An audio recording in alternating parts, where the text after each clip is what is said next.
Magandang umaga. Nais ko lang po i-point out itong pangingialam ni Montolpo. Nagpapasip-sip lang kasi ito na baka nanghingi ng pwesto na bibigyan. Akalain mo, yung napaka-traidor ng taong ito. Dati, nung sa panahon ni Duterte, binigyan siya ng pwesto na ambassador at large. Siya pata pinadala ron sa China. Kung hindi makapatistikin ko nga. Tapos, dahil gusto niya maging relevant siya, ay gumawa naman ng kwento. So, yan ang ginawa niya ngayon. Ang ginawa niyang kwento ngayon ay nagbanggit siya ng mga pangalan na magkaroon doon na parang destabilization, short of saying na magkukodita. At ang mag-destabilize ay binabanggit niya mga pangalan ng retired officers. May generals at may colonels. Pero may kasamang dalawang abogado na nakita ko, si Attorney Vic Rodriguez at si Attorney Ferdinand Topacio. At ang mga magiging financier daw, magbigay ng budget ay si Sara Duterte, si Pulong, at saka si Chubby Chingson. So, yan po ang mga binabanggit niya. So, special envoy pala siya. So, ambassador siya for public diplomacy to China. In-appoint siya ni Duterte. Tapos, ganon siya katraidor kay Duterte. Grabe itong mga si Ramon Tulfo na to. Kaya, ganon din po sila lahat. O Jing Onciano, good evening po. Watching from Bahrain. Okay, ikaw ba may-ari ng Onciano Hospital, Jing? Daming Onciano Hospital, medical center. So anyway, nais ko lang banggitin itong ipakita ko yung ginagawa ni Tulfo. Gumawa lang talaga ng diskarte, mapansin siya. At hoping na mabigyan siya ng pwesto ni Bongbong Marcos. Ganun po ang gusto niya. Kasi matanda na kasi ito. Itong binugbog ni Raymart Santiago dati. O Ramon Tulfo, here's an insider list of people the government is watching that are behind the reported current stabilization. Una, ito po ay, kung totoo man ito, nasa loob ng organisasyon na sikreto. So, paano mo nalaman? At walang magtitiwala sa iyo, Ramon Tulfo. Kasi nagtraidor ka na. So, walang magtitiwala talaga sa iyo. So, nagbabanggit siya ng mga pangalan na mag-destabilize. Ito si General Romeo Poques, General Orly de Leon, General Benjamin Magalong, General Johnny Macanas, General Gerald Bantag, Colonel Chica, Colonel Leonardo, Colonel Mitran, Captain Dado Enriquez, Ferdinand Topacio, Vic Rodriguez, Mike Defensor, Chubby Chingson, Rodante Marcoleta, Orlando Ulamit, alias Monk. Grabe mga gumagawa. Nag-imbento ko ng listahan. Ha? Grabe talaga si Ramon Tulfo. Napakasinungaling mo talagang tao ka. Imbento ko naman kwento. Tapos, ba't mo sinabi possible financier? Ba't hindi mo sinabi financier? Ibig sabihin, hindi ka sigurado sa sabi mo. The fact na gumagamit ka ng word na possible or possibly na maggagasta si VP Sara Duterte, Congressman Pulong Duterte, Chubby Chingson. Tapos sabi, don't ask me where I got the info. I won't tell. Wala ka naman inimbento mo na yan. You just took the info from your malicious mind. Ganun lamang po ang nangyari dyan. You have a very malicious mind, Mr. Ramon Tulfo. Ito si Rolando ka, nagbanggit lang ako na hindi ka panipaniwala, magsasabi ka DDS. Bobo ka ba, Rolando ka? Ay, wala man ako pakialam kung maniwala ka sa akin o hindi. Kasi ang utak mo, gusto mo lahat tirahin lang si Duterte kahit fake news. Tigilan na natin ang klaseng ganong style. Magiging totoo naman tayo sa ating mga konsensya. Rolando ka. Nagduka-duka ka dyan eh. Ano kung DDS ako, kung yan ang tingin mo, may problema ka ba? Ano problema mo? Baka sabihin mo kung mas matalino ka pa sa DDS, hindi. Pwede ka naman umalis dito ngayon. So, Bixby, if there is a confirmed destabilizer it will be Moon himself. O siya ang nag-destabilize. Kasi siya gumagawa ng kwento. Jing Onciano, sir, maraming salamat po sa inyo. May mga katulad kayong matapang at magiging boses ng bayan. Mabuhay ka, sir. Salamat po. Hindi to pwede yung mga ginagawa ninyo, Ronaldo ka. Kayong mga nagpinklawan ko, no, ng mga BBM, ang nag-imbento kayo sa utak ninyo na pipiling yung mga bubo, mga DDS, mga matalino pong DDS. Tandaan mo. Kasi kung matalino kayo, dapat kayo ang nanalo. Kayo ang dapat mamumuno. Di ba? Kung matalino kayo, hindi dapat si Ronald si Ronald Llamas, dapat siya ng presidente sa ngayon, di ba? Kaya wag mo sabihin na matalino ka. Okay, Marcelino Alnas Jr., watching from Moncada, Tarlac, on the wake of my wife. Ay, ano tag nito? Condolence sa Marcelo. Diyan ka pala sa Tarlac. Ano ba, Ilocano ba diyan o Moncada o Kapampangan? Naimbaga bigat lang o di kaya maya paabak. At saka condolence lang. Rolando ka, huwag kang tanggalin mo sa utak mo yan. Makinig ka lang kung gusto makinig. At wag mo, ang salita mo kasi didiis ka pala, kausing. Yan po ay ebidensya po yung pananalita mo na hindi po kayo matalino. Kayo po ay follower ng mga kulto ng mga pinklawan na walang hindi nag-iisip. Tapos Marcelo Alas Jr. Lucano Idol. Okay. Naimbaga bigat mga kapsat ko dito sa channel ko. Mga kabalen ko, maya paabak. Okay, so maray na aga sa mga Bicolano na nandito ngayon na sa tingin ko may mga bagyo-bagyo pa, may ulan-ulan pa. Tapos sa mga Visayas, sa mga maayong buntag, sa mga Cebuano, sa Bohol, maayong buntag, sa Waray, mga maayong maupay nga aga, sa mga Surigaonon,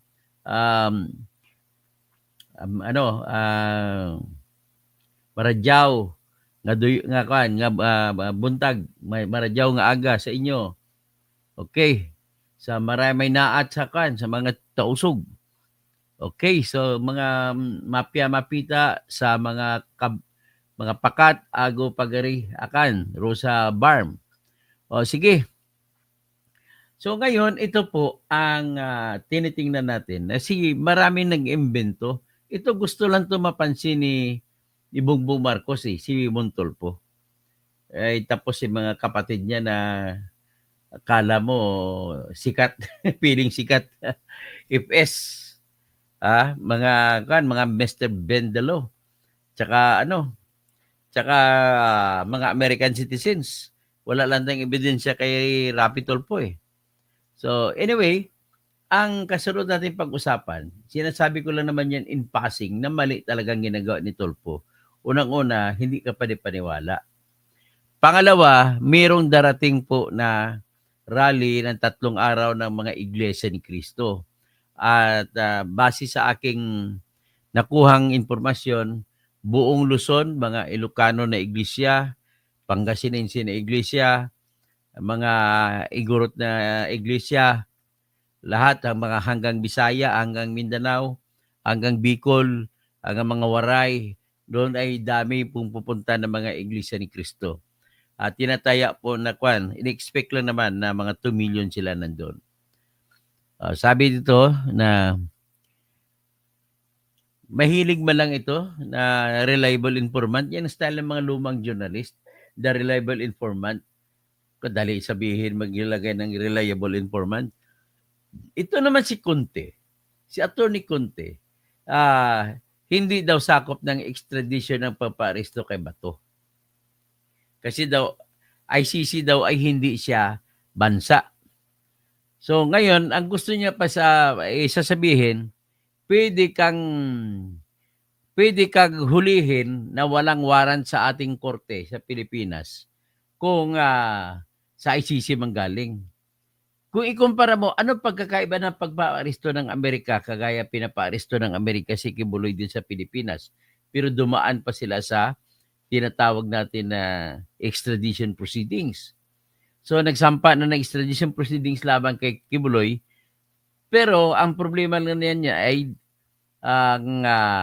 ang humingi sa kanya pala ay California District Court, and through the US government hiningi siya. At sa ngayon, ang problema nandiyan is nakakulong na siya. So, kahit nakakulong na siya, dinadaan pa rin sa proceedings. Naghihiring pa rin ang korte kung talagang i-extradite si Kibuloy sa Amerika o hindi. Pero mayroong komplikasyon. Siyempre, may kaso pa si Kibuloy sa ngayon, at alam ko na yung mga biktima niya naman dito sa Pilipinas ay ayaw siya ibigay sa ibang bansa. Gusto nila manatili na dito siya nakakulong. So, ganun po. So, depende. Kakausapin na ng Philippine government ang mga biktima kagaya sa Elias Amanda. Anyway, itatrial na naman sa doon. Ibabalik naman ng Amerika sa Pilipinas pagkatapos na sa Amerika. After all, kung makulong siya sa Amerika, parang nakulong na rin siya sa Pilipinas sa ginagawa niya. So, ang gusto mangyari ni Conte, ang bagay na hindi pwede gawin direkta ay gagawin lang indirect. So, indirect na extradition ang nangyari na gusto niya gagawin, na hulihin si Bato at saka idiretso doon sa hindi nadadaan sa korte. Nakalimutan nata niya na kung gagamit ka ng room statute, gagamitin mo pa rin ang Article 59 na nagsasabi, dadaan ka pa rin sa local court. Pero ito po yung ating extradition na treaty, extradition rules. Para maintindihan mo konti, kasi konti lang alam mo, o ito, nung klase ka, saan ka ba nag-graduate ng College of Law? O yan ha. Ito po ay, ang pangalan nito, Supreme Court, in-bank, AM number 22-0329, Supreme Court, Rules on Extradition Proceedings. Yan. So, napirmahan ng lahat ng justice ng Supreme Court. Okay? So, applicability.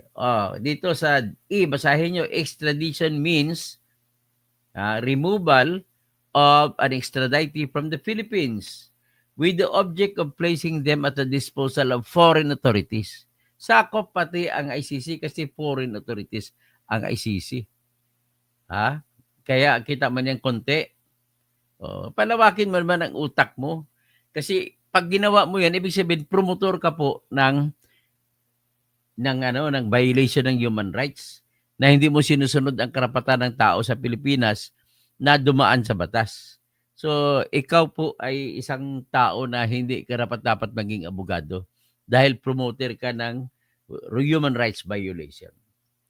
So, very clear. Nabasa na ba natin? No? Basahin yung Sinabi sa extradition means the removal of an extraditee from the Philippines with the object or for the purpose of placing them at the disposal of foreign authorities to enable the requesting state to hold the extraditee in connection with any criminal investigation directed against them. So, foreign authorities, kaya sakop po yan. Miss Conte.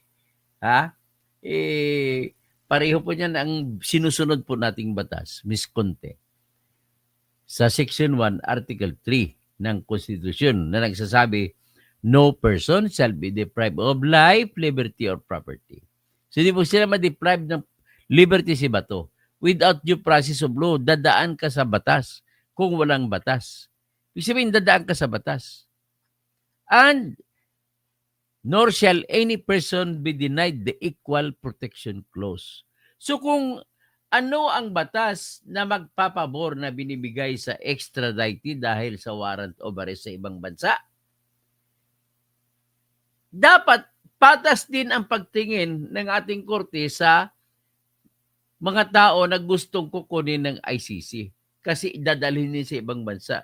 So anong pagkakaiba? Ang pagkakaiba lang, yung pinanggalingan ng isa sa ICC, yung isa sa ibang bansa. Pero ba't din pare-pareho silang mga tao na Pilipino na dito kukunin sa Pilipinas. At pare-pareho silang may warrant of arrest. So, anong diferensya ng warrant of arrest galing sa Amerika at warrant of arrest galing sa ICC? Pare-pareho lang warrant of arrest yan. Kaya hindi mo pwede sabihin special favor kay Bato kasi ICC siya. Hindi po pwede. Kapag ang batas po ay hindi nag-uuri, huwag kang mag-uri. Ang tawag namin sa English yan, if the law does not distinguish, don't distinguish. Okay? So ngayon, ang pinagbabasihan niya sa pagsasalita ng ganon ay yung article, Republic Act 9851, Section 17. Basahin natin ang Republic Act 9851. Ito po 'yan. Republic Act 9851.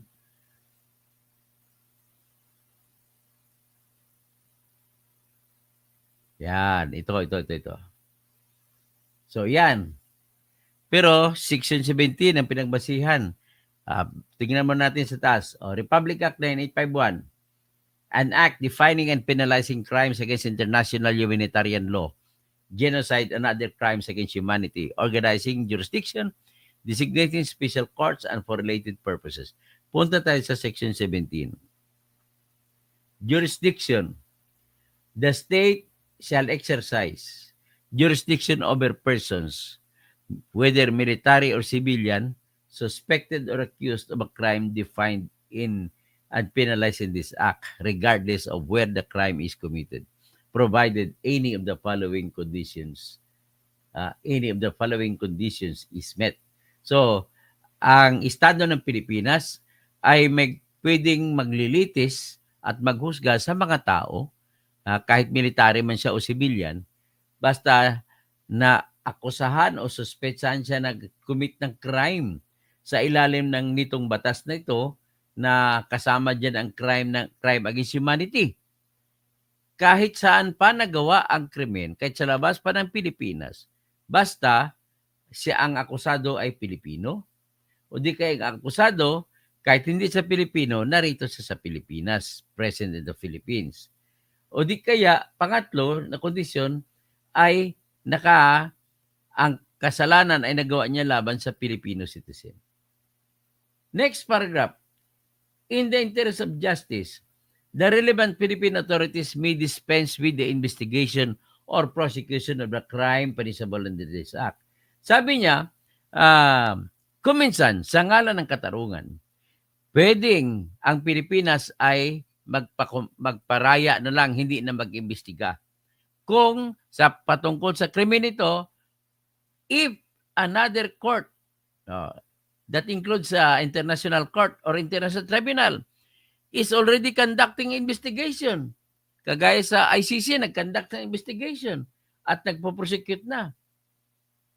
Pero may kondisyon na pag gano'n, hindi ibig sabihin, pwede nang hindi siya mag-imbestiga ang Pilipinas. Bagkos, ang gagawin niya ay, sabi niya, the authorities sa Pilipinas may surrender or extradite suspected or accused persons in the Philippines. Pwede nang isuko or pwedeng extradite ang tao na nasa Pilipinas, or to appropriate international court, if any, kung mayroon mang international court, or to another state. Ibig sabihin, ito, extradition ito, pursuant to applicable extradition laws and treaties.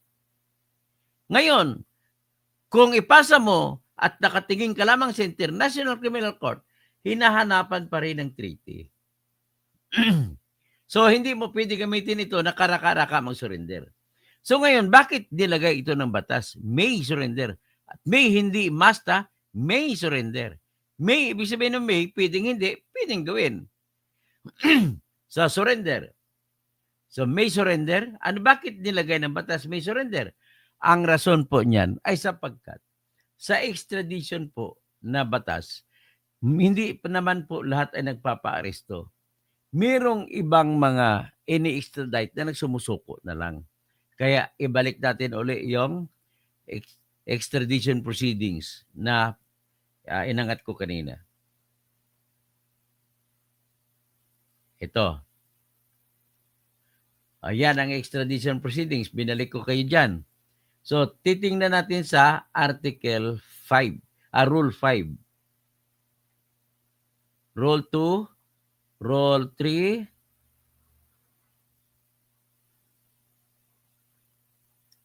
haba nung ganun. Rule 3, yan, piyansa, bail. Tapos Rule 4, provisional arrest. Rule 5. Ang Rule 5 po, patungkol sa voluntary surrender. Ito yung tinutukoy na surrender. Kung sumuko yung si Duterte o kung sumuko si Bato, saka pa lang pwedeng isurrender. Kasi nakalagay dito, kung sumuko na ang tao, papipirmahin lang siya pati abogado niya at hindi na magkaroon ng extradition proceedings. Nakalagay niyan. Tapos nakalagay dito, pagkatapos kung sumuko, magpapalabas kagad ng utos ang korte, directing the appropriate authorities to implement the extradited surrender to the requesting state and dispensing with the filing of a petition. Hindi na magsampa ng kaso ng extradition. Basta sumuko. Yan po ang tinutukoy kung bakit may salitang, may sinasabi na salitang may surrender or extradite. So, intindies na? Siguro, naintindihan na ni Atty. Conti ito. Konti lang kasing alam mo eh. Yan ang problema sa iyo eh. Hanggang dyan na lang ha. Maaga pa naman at siguro sana hindi kayo mababasa ng ulan. Si Jorem, naimbang ang bigat, mo kabsat, Doc Engineer Toto. Bixby and Atty. Conti can destabilize the Titanic again simply just by blowing at it with their lips. Best regards to you always, Sir Toto. Salamat, Bixby. Marcelo Alnas, sir, ulit, kabsat, naimbaga bigat mo, kabsat, at ano na lang, condolence na lang sa buong pamilya mo dyan sa Tarlac. Saan ka ba sa Tarlac? Sa Ramos, may ginawa po akong bilang engineer, may ginawa akong bahay dyan, 4 stories. Sa Ramos, Tarlac, pagpasok sa paloob galing highway, sa bandang kanan. Yan ang ginawa ko bilang engineer. Sir, maraming salamat po sa inyo. May mga katulad kayong matapang, Jing Unciano, Roland Duca. Okay, so yan na po ang masasabi ko at salamat naman. Ako'y dito taga-correct lamang ng mga ginawang mali ng ibang mga abogado na dahil sila'y interesado, pinipihit ang batas para pumabor sa gusto nila. Yan po. So, I want this all lawyers know na wala pong sinabi ang Supreme Court na magkaiba ang sitwasyon kung sa ICC o kung hindi pare-pareho po yun dadaan lahat kasi nga sa Rule 1 sa Rule 1 Section 2 sa definition nakalagay sa paragraph E na ang purpose ng extradition ay para kunin ang tao sa Pilipinas at isuko at the disposal of the foreign authorities. Ganun pong eksaktong salita. Kaya don't belabor. Kung mamimilit pa sila, lahat po ng abogado na magsasabi na iba ang extradition kaysa ICC na warrant, well, let us test the case. Magsasampa po ako ng disbarment for gross ignorance of the law sa lahat ng mga abogado na magsasabi na hindi na kailangan dadaan sa korte. Okay? Okay, magandang umaga po.